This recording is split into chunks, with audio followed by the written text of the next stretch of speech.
I'm allowed to criticize Taylor Swift, and I don't give a who gets upset. This is disgusting. If she wants to vote Harris Walz, she can do it all she wants. But to say the reason she's doing it is because of Tim Walz's stance on LGBTQ, F you, Taylor Swift, and F all of the people who want to see these children have body parts chopped off and watch them sterilized under the age of consent, and then will ride off to their multi-gazillion-dollar mansions, never to think of them again. Yes, the widely anticipated debate came, and a lot of people are having mixed reactions, partaking to a lot of things. You can see Meghan Kelly, she's not happy. Taylor Swift came out just after the debate, to draw more attention to Kamala. It was something planned. They planned that a long time. Ask yourself why Taylor Swift could not do that before, just after the debate, to pretend like, oh, I've done my research. That is the impression she wanted to put out, but she failed, giving out the reason she is voting for Kamala and mentioning some kind of things. It triggered a lot of people. On this video, we are going to look into undecided voters. I just finished putting my daughter to bed and wanted to share my thoughts on tonight's debate. So this debate clearly pandered to the existing base of each candidate, but I don't think did anything for the undecided voter. This is why it is so important for the undecided voter to do their own research. To Kamala supporters, she came off as very strong. To Trump supporters, Trump came off as targeted by the left-wing moderators who clearly skewed representation in favor of Kamala. But here's the reality. If you're living in America today, you probably watch this while also thinking about a chronically sick child, a parent, or a friend. On issues of healthcare, we don't need more sick care programs. We need less sick people and healthy food.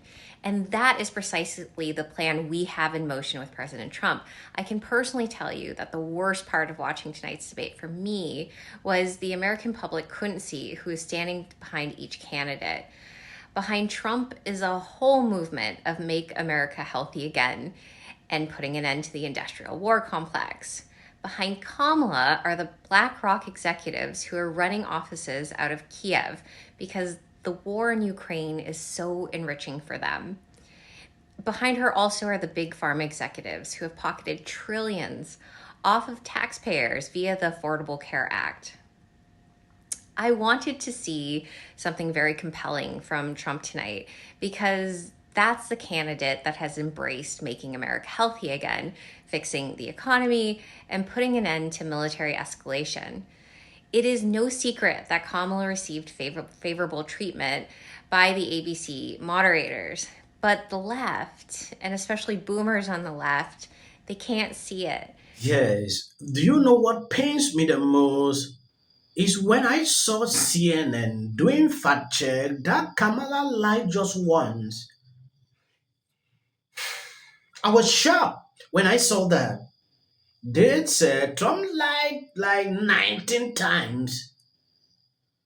You can clearly see how they want to program people supporting her like Trump is a liar. They want to paint him like that. We clearly saw about, in fact, I cannot even count how many times she had lied. But these people will clearly tell you that is a lie. Just example, Project 2025, this same CNN, debunked that like Trump is not in support. Even the ex-founder came out recently. Trump is not part of that project. He made it on CNN, but Kamala still continued to spew at the same lie, talking about banning abortion. These are lies that we all know. We still have to have a controlled border, a secure border, because, yeah, we've had a lot of people going through the border illegally. My family went through a long process to get here legally. So I feel that it's unfair for hundreds of thousands to get here without problems, and then for the federal government to help them out.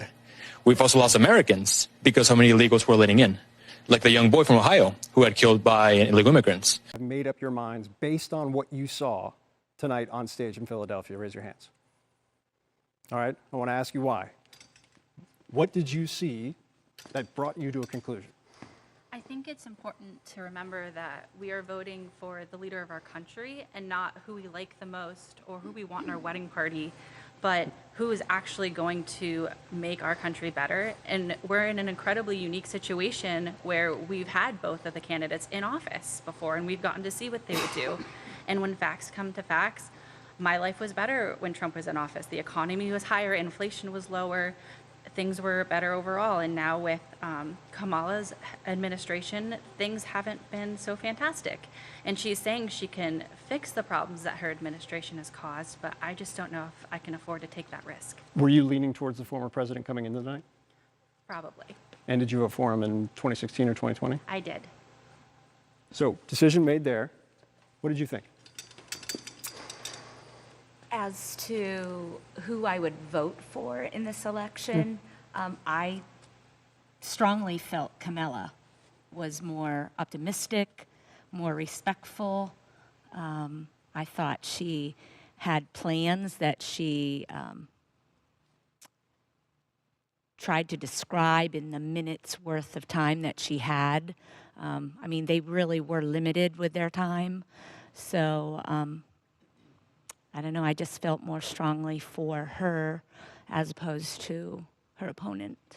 Yes, out of 10 people, the number I saw supporting Trump is shocking. Undecided voters are not convinced that Kamala can handle the economy. Even CNN polls stated clearly it is impossible for her to still convince people that she can do it. If she could not do it during the past 3 years, she will not still continue during the 4 years. So it is important for people to see that they're realizing the kind of lies. Questions surfaced to Kamala about the economy. She did not play a greater role in actually putting out herself for people to see what she would do.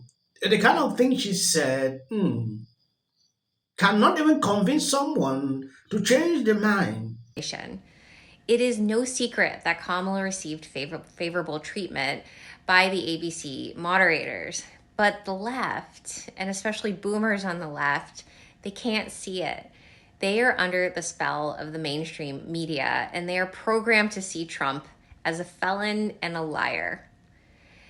The moderators tonight were so quick to fact check Trump, but conveniently ignored Harris repeating things like the Charlottesville hoax, which has been debunked by Snopes, or her false claim about police officers being killed on January 6th.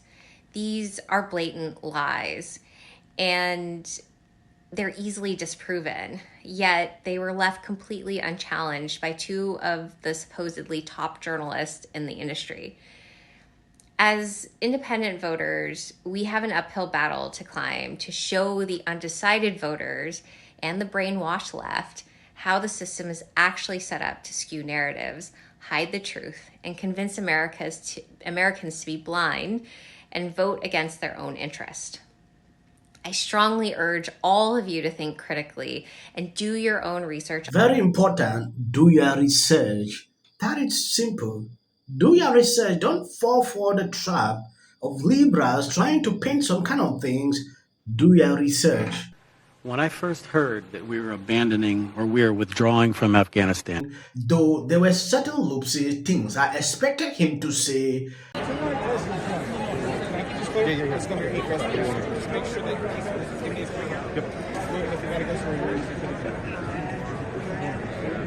Trump has come in the spin room, just so you know, that has happened. And he is desperately trying to get the attention that I think he needs as oxygen at this point, even though I think that most of the people in this room that are here spinning on his behalf know that he had a bad night. Is he literally standing there like he's his own surrogate, trying to get people to talk to him about his own performance? Exactly. Wow. Exactly. He walked in the room. We knew that something was going on because Secret Service was around, but everybody was assuming it was going to be J.D. Vance. It's actually Donald Trump walked into the spin room to spin on his own behalf. Wow. That's something. That is not a sign of strength or confidence in your own performance when you're trying to extend past the final bell there. This is live images of what's happening there in the spin room. Bruh. Did you watch the debate? Of course you did. Did Kamala Harris move the needle? Of course she didn't. Did she say anything new? Absolutely not. Matter of fact, she was repeating the same things Joe Biden said in the past. She brought up Charlottesville. Of course, they brought up January the 6th. And of course, not only was President Trump debating Kamala Harris, but he was also debating the moderators. Can we get a debate where President Trump is actually debating the person that's on stage with him and not the moderators as well? And then the moderators lied. You know, they're actually eating these ducks and these cats. A woman got arrested for eating a cat. But the moderator was like, you know, that we talked to the city manager and it's not actually happening. Really? Really? Give me a break. You can clearly see the meltdown when Trump took the decision to enter the spin room. Liberals panicked because he had to take interviews directly from journalists. You know, Kamala cannot do that. She was nowhere to be found. Apparently, this is newly reported by NBC News, Vice President Kamala Harris has spoken recently and repeatedly with former Secretary of State Hillary Clinton. Paul makes this point a lot. It's MSNBC, we all know what they do. They create content. They don't report real news. So first of all, I'll give you my frank assessment of where things do stand in the race. Yeah. She did have a lot of momentum coming out of the convention, even coming out of her announcement as the presumptive nominee. I do think a lot of that already has stalled, and it's stalled principally around issues of policy. She should take up another 4 years to do what she could not do in 4 years. It is insane to think that... You really want Trump to lose this election, right? No, you don't? No. Really?